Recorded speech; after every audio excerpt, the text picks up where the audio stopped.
देखिए, सबसे पहले तो मैं आपका शुक्रिया अदा करना चाहता हूँ कि जो राजौरी पुंछ का मीडिया है उसने हमारी आवाज़ को हमेशा बुलंद किया है। ख़ासकर इस मुद्दे पे बड़ी संजीदगी दिखाई है और बहुत हमदर्दी दिखाई है, उसके लिए मैं आपका शुक्रिया अदा करता हूँ।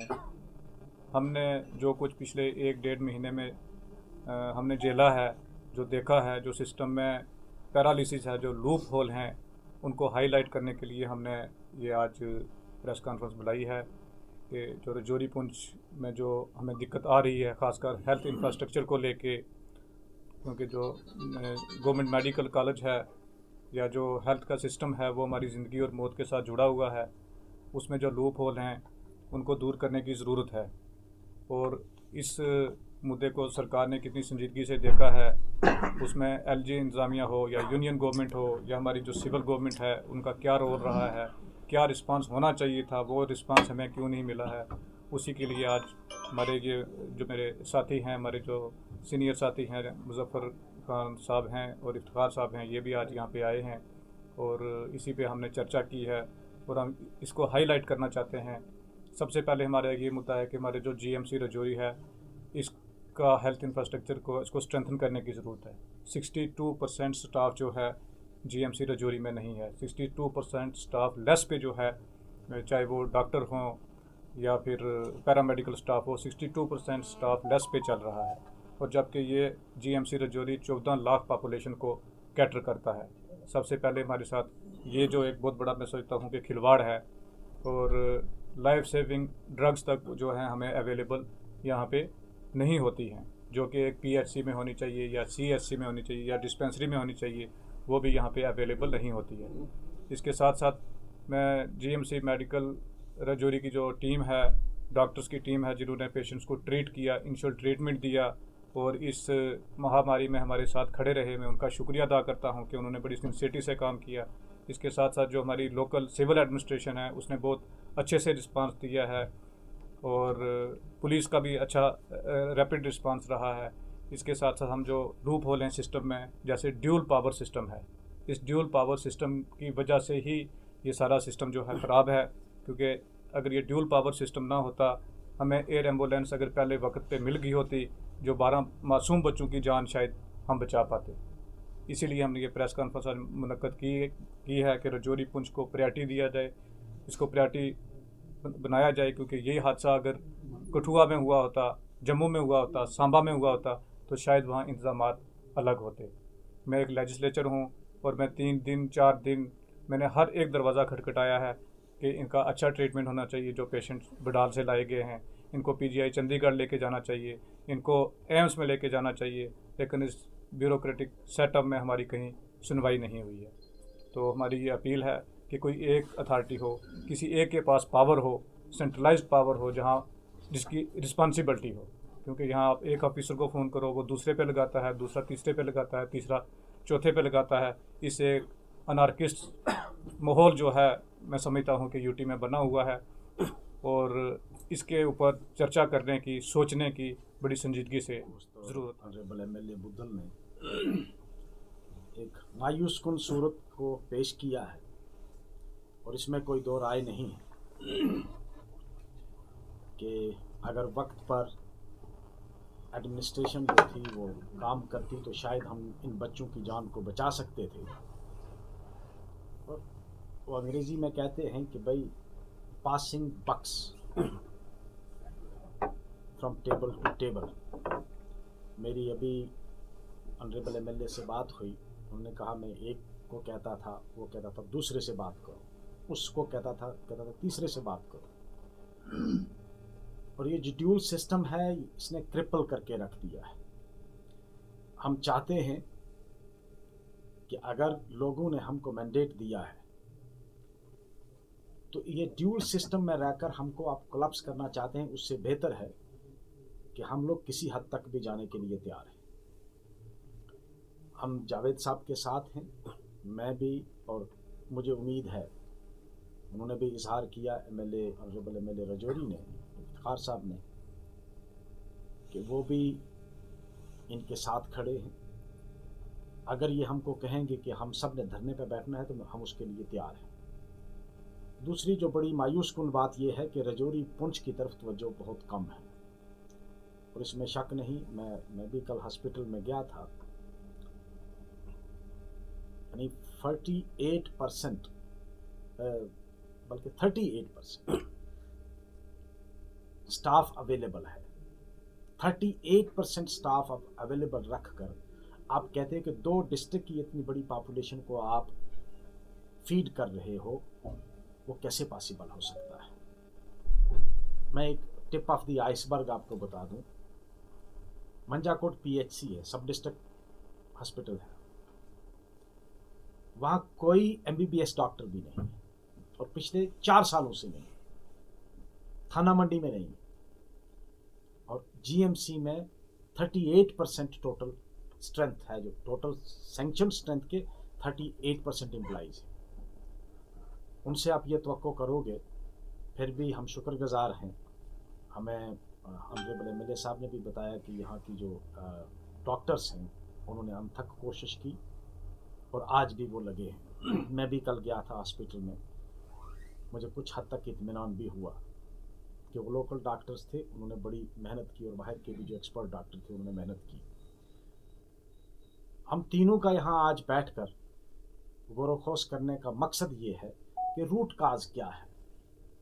रूट काज है कि हम यूनियन टेरिटरी में कोई एक सिंगल अथॉरिटी हमारे पास नहीं है जिसके पास हम दुहाई दें, और रिस्पॉन्सिबिलिटी कोई नहीं। रिस्पॉन्सिबिलिटी इसलिए नहीं है, responsibility always comes with the accountability. जब आप किसी एक अथॉरिटी के पास अकाउंटेबल नहीं हैं, आप रिस्पॉन्सिबिलिटी को भी नहीं मानेंगे। तो हमें जब तक कि हम हर कुर्बानी देने के लिए तैयार हैं कि ये जो ड्यूल पावर सिस्टम है इसको ख़त्म किया जाए। अगर आपको रिस्पॉन्सिबिलिटी किसी एक को नहीं लेनी है, आप शिफ्ट करेंगे, LG एडमिनिस्ट्रेशन इल्ज़ाम देगी सिविल एडमिनिस्ट्रेशन पर, सिविल एडमिनिस्ट्रेशन इल्ज़ाम देगी LG पर, तो पिसेंगे हम लोग, हमारी आवाम पिसेगी, पब्लिक पिसेगी। पब्लिक ने इसलिए मैंडेट नहीं दिया था कि हमारी कैबिनेट के पास इख्तियार न हो। हम इसके ख़िलाफ़ एहतजाज भी करेंगे, और इसके ख़िलाफ़ अगर कोई हमको और कुर्बानी देनी पड़ी तो हम अपने लोगों के लिए देंगे। हम आपकी वसातत से, जितने भी आप मीडिया के हजरात यहाँ हैं, हम ये गुहार लगाना चाहते हैं कि रजौरी पुंछ को इस तरह आप नेगलेक्ट मत करो, और अपनी ईगो क्लैश में हमारी आवाम को मत कुचलो। अगर ये ईगो क्लैश ना होती, ऑनरेबल MLA साहब ने जिस तरह मुझे बताया, हम बहुत सारी जानों को बचा सकते थे। डिस्ट्रिक्ट एडमिनिस्ट्रेशन ने बहुत अच्छा काम किया, हम मीडिया के थ्रू भी सुन रहे हैं। यहाँ के हॉस्पिटल के मुलाजमीन ने अच्छा काम किया, लेकिन एयरलिफ्टिंग में इतनी प्रॉब्लम क्यों आई? यहाँ से जब आपने पेशेंट को शिफ्ट किया चंडीगढ़ के लिए, चंडीगढ़ आप भेज नहीं रहे हैं, क्यों? वजह क्या है उसकी? उसके पीछे किसका? Who is responsible? irrespective of his cadre, irrespective of his status, irrespective of his position, he must be taken to task. कोई कितना बड़ा क्यों न हो, जिसने भी उन लोगों को जाने से रोका। ऑनरेबल MLA साहब ने अपने एफर्ट्स के थ्रू डायरेक्ट चंडीगढ़ में बात करके अगर बेड्स अवेलेबल किए, एडमिशन्स के लिए तैयारी की, तो पेशेंट्स को शिफ्ट क्यों नहीं किया गया? और पेशेंट्स को 1 घंटा डिले करके एम्बुलेंस क्यों भेजी गई? उसके खिलाफ इंक्वायरी होनी चाहिए, और जो भी ऑफिसर इसका रिस्पॉन्सिबल है, मैं तो ये कहूँगा कि उसको एग्जाम्पलरी पनिशमेंट दे के, ताकि लोगों को पता चले कि हमारे साथ कोई आइंदा खिलवाड़ ना करे। हम दोनों MLA ऑनरेबल MLA रजौरी और मैं, हम जावेद के साहब के साथ खड़े हैं। जहाँ इनको हमारी ज़रूरत पड़ती है, जिस किस्म की भी ज़रूरत पड़ती है, हम इनके साथ हैं। अगर ये हमें कहते हैं कि हम यहाँ इनके साथ बैठेंगे, हम धरने पर बैठने के लिए भी तैयार हैं। इसीलिए आज हम मायूस होकर हमने प्रेस कॉन्फ्रेंस है जिसमें जावेद साहब ने बात रखी और मुजफ्फर साहब ने MLA थाना मंडी, उन्होंने भी बात रखी।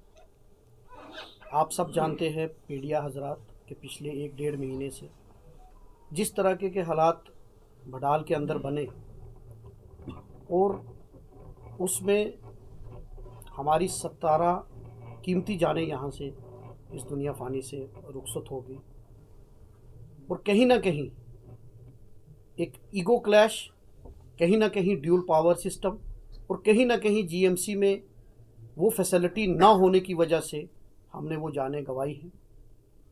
जिस तरीके से ऑनरेबल एमएलए थन्ना मंडी और जावेद साहब ने बताया कि अगर यहाँ एमआरआई की फैसिलिटी होती तो पेशेंट्स को शिफ्ट नहीं करना पड़ता जम्मू के अंदर या चंडीगढ़ के अंदर। हमारे पास 38% अगर स्टाफ है तो आप समझ सकते हैं कि हमारे हेल्थ सिस्टम कितना वीक है।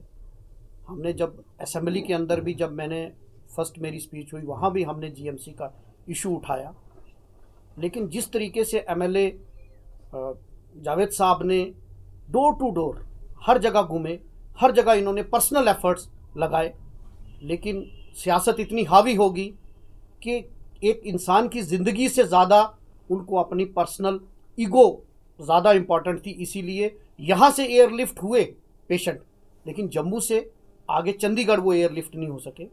मैं आज आपके माध्यम से केंद्र सरकार से ये कहना चाहता हूँ कि हमें, हमारा हिली एरिया है, हमें यहाँ एक एयर एम्बुलेंस परमानेंट, क्योंकि अभी भी ये क्राइसिस ओवर नहीं हुआ। ऑल्दो कुछ हद तक अल्लाह का शुक्र है कि 3-4 दिन से कोई इस तरीके की कैजुअलिटी नहीं हुई, लेकिन अभी भी रूट काज क्या बीमारी का है, क्यों ऐसी मौतें हुई हैं, उसका अभी खुलासा नहीं हुआ। हम दुआ करते हैं कि इस तरीके का ना हो, लेकिन खुदा ना खास्ता अगर कोई इस तरीके की प्रॉब्लम हो जाती है तो आगे हम फिर उसको एयरलिफ्ट करने में क्या करेंगे। ये तो चलो पर्सनल एफर्ट्स किए इन्होंने, लेकिन एक यहाँ एयर एम्बुलेंस हो। दूसरा, मैं आज इस माध्यम से कहना चाहता हूँ कि जिस तरीके से इन्होंने कहा कि अगर यही इंसिडेंट जम्मू के अंदर होता या यही इंसिडेंट कश्मीर के अंदर होता तो किस तरीके से वो एकदम पूरा सारे इकट्ठे हो जाते। आज रजौरी पुंछ एक गरीब लोग मारे गए और किसी ने इसकी तरफ सुध नहीं ली। हालांकि स्टेट गवर्नमेंट 2 मिनिस्टर्स पहले, सकीना इट्टू जी भी ने भी विज़िट की, जावेद राणा साहब ने भी की, चीफ मिनिस्टर साहब ने भी की, लेकिन जब एम्बुलेंस देने की टर्न आई तब यहाँ एयर एम्बुलेंस नहीं दी गई। मैं आज आपके माध्यम से ये कहना चाहता हूँ जावेद साहब को कि हम बिल्कुल एक पेज पर हैं। इससे पहले भी जब भी हमारी बात होती रही, हमने इस मसले पे पूरी जानकारी एक दूसरे से बात शेयर करते रहे, लेकिन आज हमें ज़रूरत, जब हमने इनकी प्रेस कॉन्फ्रेंस, इनकी बेबसी देखी तो हमें लगा कि ये एक मुद्दा सिर्फ बडाल का नहीं है, ये हमारे रीजन के लोगों की ज़िंदगी का मुद्दा है। और ख़ासकर अगर हम एक प्लेटफॉर्म पर आकर अपनी बात नहीं रखेंगे तो आने वाले दिनों में कोई भी हमें प्रॉब्लम आएगी तो उसको हम किस तरीके से फेस करेंगे। मैं आपके माध्यम से ये बात कहना चाहता हूँ कि यहाँ जीएमसी में रिक्रूटमेंट हो या यहाँ डॉक्टर्स को डिप्यूट किया जाए आज, क्योंकि अभी मेडिकल इमरजेंसी है, यहाँ जीएमसी जम्मू से या बाकी दीगर जीएमसी से यहाँ टेम्परेरी बेसिस पे डॉक्टर को डिप्यूट किया जाए ताकि मज़ीद और भी हम जाने बचा सके। आज मैं हॉस्पिटल में भी गया था और यहाँ कुछ लोगों को, 300 से ज़्यादा लोगों को यहाँ क्वारंटाइन भी किया गया है। डिस्ट्रिक्ट एडमिनिस्ट्रेशन ने वहाँ हमारे साथ वो भी थे, वहाँ हमने लोगों से भी बात की, लोग बड़े परेशान हैं। आज हमें सियासत से ऊपर उठ के सबको इंसानियत की नज़र से उनको एक मॉरल बूस्टिंग की ज़रूरत है, उनके साथ खड़े होने की ज़रूरत है। आज वो यहाँ परेशानी की हालत में है, उनको अपने माल मवेशी की परेशानी है, उनको अपने घर की चिंता सता रही है। जब हम उन बच्चों से बात की, औरतों से बात की तो मन भर जाता है, क्योंकि आज सियासत करने की ज़रूरत नहीं। मैं आज अपील करता हूँ सब लोगों को कि इकट्ठे हो जाओ, इस क्राइसिस के वक्त सारे इकट्ठे हो जाओ, पार्टी पॉलिटिक्स से ऊपर उठ के समाज इकट्ठा हो जाए ताकि हम इस मुश्किल घड़ी में उनके साथ कंधे से कंधा मिलाकर खड़े रहें। और आने वाले दिनों के लिए, क्योंकि अभी भी ये सिचुएशन, क्योंकि अल्लाह का शुक्र है कि 2-3 दिन से कंट्रोल है, लेकिन अभी भी पता नहीं चला, इसलिए हमें इसके लिए और तैयारी करनी है। और मैं एडमिनिस्ट्रेशन से भी कहूँगा, क्योंकि उनका बहुत अच्छा रोल रहा, डॉक्टर ने भी, जीएमसी के जो प्रिंसिपल हैं भाटिया साहब और उनकी टीम ने बहुत अच्छा काम किया। आज मैंने हॉस्पिटल भी विज़िट किया, लेकिन मैं स्टेट गवर्नमेंट पे, पर्टिकुलरली एलजी एडमिनिस्ट्रेशन है यहाँ, और दिल्ली केंद्र सरकार से कहूँगा कि खुदारा इसको टेस्टिंग लेबॉर्ट्री मत बनाओ, इसको सिर्फ ज़मीन के हिसाब से मत देखो, इसको लोगों के हिसाब से देखो, और लाशों पे सियासत मत करो। सियासत जब चुनाव आएगा तब करना, आज इंसानियत की नज़र से देखो और यहाँ जो हमें रिक्वायर्ड हेल्प है वो दें ताकि इन लोगों की जानों को बचाया जा सके।